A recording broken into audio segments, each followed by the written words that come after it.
আসসালামু আলাইকুম এভরিওয়ান। আপনারা সবাই কেমন আছেন? আশা করি আল্লাহর অশেষ রহমতে খুব ভালো আছেন। আমিও আলহামদুলিল্লাহ ভালো আছি।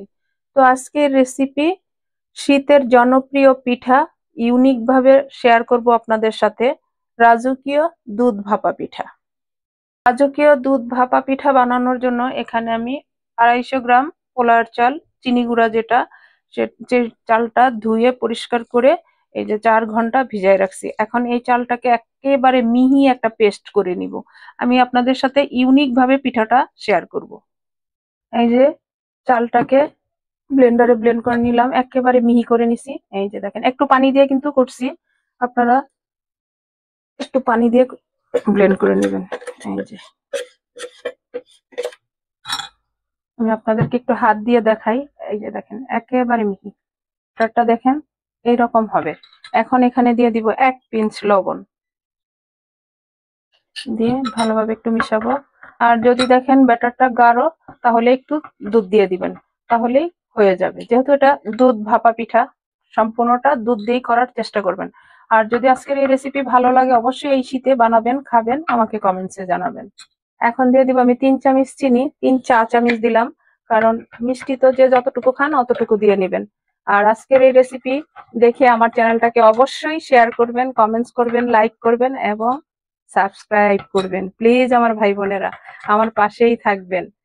পর্যায়ে দিব আমি একটা নারিকেল কুড়ায় নিছি, একেবারে ফ্রেশ কুড়ায় নিছি। এখান থেকে আমি 4 চামচ নারিকেল দিয়ে দিব। যেহেতু আমার চালের ব্যাটারটা কম, এর জন্য দিলাম। এখন আপনারা যদি বেশি বানান তাহলে মেজারমেন্টটা বাড়াই দিবেন। আমি অল্প বানালাম, এর জন্য আমি অল্প করেই দিলাম। আমার এখানে আর দুধ বা পানি কিছুই দিতে হবে না। এই যে দেখেন, মাশাআল্লাহ।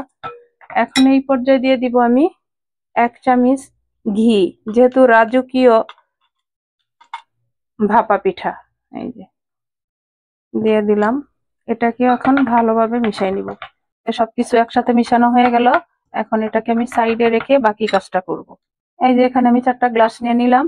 এখন এই গ্লাসের মধ্যে আমি একটু ঘি দিব, দিয়ে ব্রাশ করে দিব। এই যে একেবারে সহজ আজকের রেসিপি, কিন্তু খাইতে অসম্ভব টেস্টি।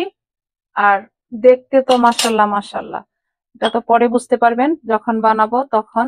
এই যে ঘিটা ব্রাশ করে দিলাম।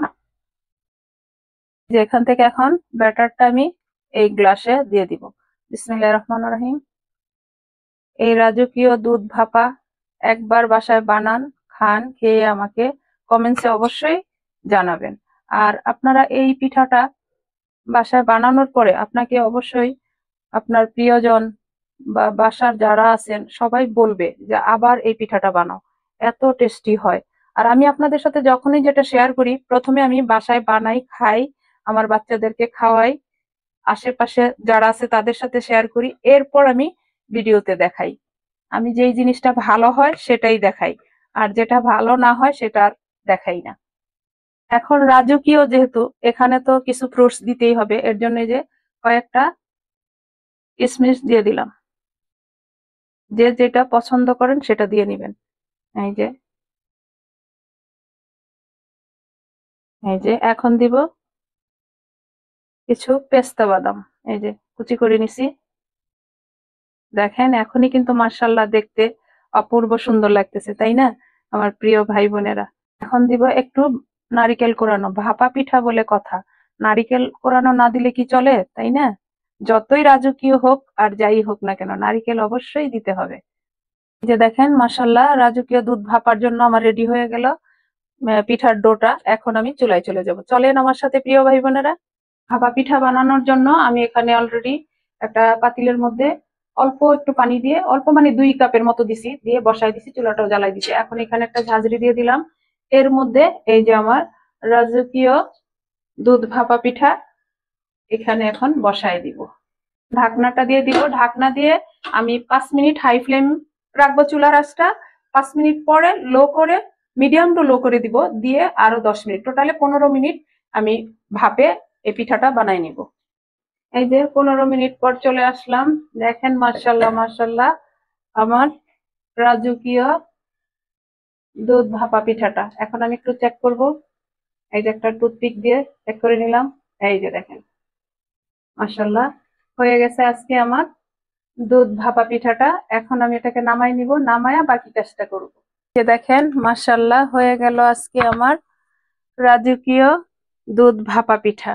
এখন যেহেতু দুধ ভাপা পিঠা, দুধ তো অবশ্যই লাগবে। এই যে এখানে দেখেন আমি 1 লিটার দুধকে একেবারে ঘন করে জাল করে নিছি। তো এই দুধ জাল করাটা দেখালাম না। এখন আমি এই দুধটা এই ভাপা পিঠার মধ্যে দিয়ে দিব। এই যে এর জন্যই কিন্তু হবে দুধ ভাপা পিঠা। মাশাআল্লাহ, এত সুন্দর ফ্লেভার আসতেছে, আর দেখতেও কিন্তু মাশাআল্লাহ চোখ জুড়িয়ে যাচ্ছে, তাই না? তো এখন আমরা এই পিঠাগুলো একটু ঠান্ডা করব। তো প্লিজ আমার ভাই বোনেরা বাসায় বানান এই শীতের মৌসুমে, এবং সবার সাথে এনজয় করেন। তো আমি একটা পিঠা আপনাদেরকে শেয়ার করব যে কেমন হইলো।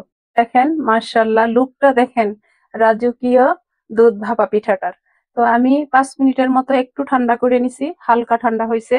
তো মাশাআল্লাহ দুধটাও একেবারে শুষে নিছে। এখন এটা সাইডে রেখে আমি আপনাদের সাথে শেয়ার করি একটা পিঠা, যে পিঠাটা কেমন হয়েছে। এই যে দেখেন মাশাআল্লাহ, দেখেন তো, এরকম পিঠা যদি শীতের মৌসুমে থাকে তাহলে আর কি চাই। দেখেন মাশাআল্লাহ মাশাআল্লাহ। বিসমিল্লাহির রহমানির রহিম। এখন আর মুখে পানি ধরে রাখতে পারতেছি না, এত লোভ লাগতেছে। তো একটু খেয়েই দেখি। বিসমিল্লাহির রহমানির রহিম। আলহামদুলিল্লাহ আলহামদুলিল্লাহ। এই পিঠা যেন একটায় মন ভরবে না, কয়েকটা একসাথে বসে যদি খাওয়া হয় তাহলে মন ভরবে। আর সবচেয়ে বড় কথা, আমার প্রিয় ভাই বোনদের সাথে নিয়ে যদি এই শীতে এই পিঠাটা খেতে পারতাম, তাহলে বুঝাতে পারতাম যে আজকে এই রাজকীয় দুধ ভাপা পিঠাটা কত টেস্টি হয়। তো প্লিজ আপনারা এই শীতে অবশ্যই বানাবেন, এটা আমার অনুরোধ রইল আপনাদের কাছে, এত টেস্টি। তো আজকে আমার এই শীতের রাজকীয় দুধ ভাপা পিঠা বানানো শেষ হয়ে গেল। আমি আপনাদের কাছ থেকে বিদায় নিব, আবার নতুন কোনো রেসিপি নিয়ে আসবো। আল্লাহ হাফেজ।